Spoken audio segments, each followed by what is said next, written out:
Namaku Alia, aku lahir dan tumbuh di desa kecil yang tenang, Wairuru indah, tempat di mana matahari sore selalu turun perlahan di antara hamparan sawah hijau dan atap rumah tanah liat yang hangat. Setiap sudut desa ini adalah kenangan masa kecilku, penuh tawa dan harapan sederhana. Aku mencintai desaku, aku mencintai keluargaku, tapi aku tidak tahu ketenangan itu akan segera diuji.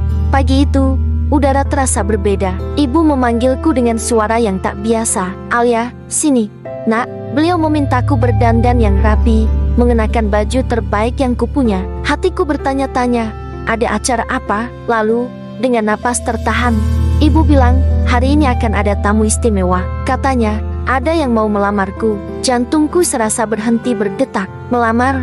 Aku? Tapi usiaku bahkan belum genap 17 tahun. Aku hanya bisa terdiam, membeku di tempatku berdiri. Kata-kata itu terus terngiang di telingaku. Aku tahu, ibu dan ayah hanya menginginkan yang terbaik untukku.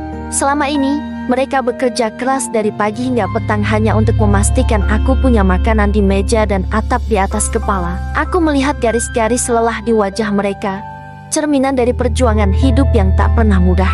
Tapi, apakah menikah di usia semuda ini benar-benar jawaban dari semua kesulitan kami? Apakah dengan menjadi istri, beban mereka akan terangkat? Di dalam kamarku yang sempit, aku memandangi pantulan diriku di cermin tua. Mataku berkaca-kaca, aku masih ingin sekolah. Aku masih rindu memakai seragam putih abu-abu kebanggaanku. Aku masih punya mimpi. Mimpi yang kusimpan rapat-rapat di dalam hati. Aku ingin menjadi perawat, mengenakan seragam putih yang bersih, membantu orang-orang yang sakit, dan membuat orang tuaku bangga dengan cara yang berbeda. Mimpi itu terasa begitu besar, tapi lamaran ini terasa seperti tembok raksasa yang menghalanginya. Tapi bagaimana aku bisa bilang tidak? Bagaimana aku bisa menolak keinginan orang tua yang sudah berkorban begitu banyak untukku? Di hadapan mereka, kata tidak terasa seperti sebuah dosa besar, sebuah pengkhianatan. Aku merasa terjebak antara baktiku sebagai anak dan hakku sebagai seorang individu yang punya cita-cita. Aku takut mengecewakan mereka, tapi aku juga takut kehilangan diriku sendiri. Di tengah kebingunganku, secercah harapan datang dari sosok yang tak kuduga. Ibu guru Lina, wali kelasku di sekolah. Beliau mendengar kabar itu dan datang menemuiku dan orang tuaku. Dengan suara yang lembut namun tegas, beliau berbicara. Beliau menjelaskan bahwa menikahkan anak di bawah umur bukanlah solusi. Itu bukan jalan pintas menuju kebahagiaan. Justru, itu bisa menghancurkan masa depan yang bahkan belum sempat tumbuh. Beliau bicara tentang risiko kesehatan, tentang pendidikan yang terputus, tentang mimpi yang terkubur. Saat itu, seperti ada sesuatu yang menyala di dalam diriku. Aku sadar aku punya suara, aku punya hak. Hak untuk memilih jalan hidupku sendiri, hak untuk menentukan waktuku sendiri.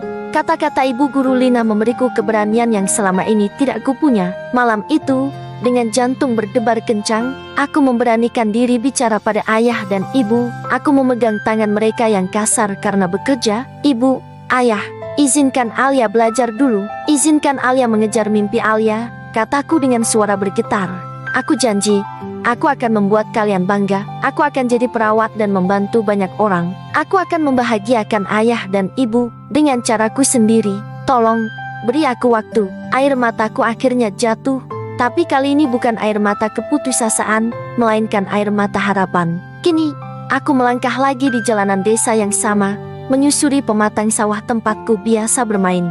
Tapi kali ini, langkahku terasa lebih ringan, hatiku terasa lebih kuat. Keputusanku bukanlah untuk menolak tradisi atau melawan orang tua. Aku hanya ingin tumbuh lebih dulu, menjadi pribadi yang lebih matang, sebelum aku siap memikul tanggung jawab sebagai seorang istri. Aku memilih untuk berjuang demi mimpiku. Ceritaku mungkin adalah cerita banyak anak perempuan di luar sana. Hentikan perkawinan usia dini. Beri kami, anak-anak perempuan, kesempatan untuk bermimpi, untuk belajar, dan untuk menentukan masa depan kami sendiri, karena setiap anak berhak memiliki waktu untuk tumbuh. Terima kasih sudah menonton. Jangan lupa untuk subscribe dan bagikan video ini agar semakin banyak yang sadar akan pentingnya isu ini. Sampai jumpa.